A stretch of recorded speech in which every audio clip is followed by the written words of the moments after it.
Saudara mantan Menteri Pertanian Syahrul Yassin Limpo kembali diperiksa sebagai saksi oleh penyidik gabungan Polda Metro Jaya dan Bareskrim Polri terkait kasus dugaan pemerasan oleh mantan Ketua KPK Firly Bahuri. Syahrul Yassin Limpo diperiksa dalam kasus dugaan pemerasan oleh mantan Ketua KPK Firly Bahuri Kamis kemarin. Penyidik memeriksa Syahrul selama kurang lebih 13 jam. Usai diperiksa, Syahrul tak banyak memberikan pernyataan dan hanya menyatakan sudah memberikan semua jawaban yang ditanyakan penyidik. Dalam kasus ini, Firly telah ditetapkan sebagai tersangka pemerasan atau gratifikasi atas penanganan permasalahan hukum di Kementan tahun 2020 hingga 2023. Sampai malam-malam, terima kasih banyak.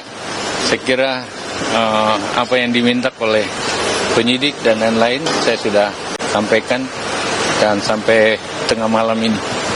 Saya kira ini bukan pemeriksaan yang pertama, ini untuk kesekian kalinya. Saya kira itu yang dapat saya sampaikan.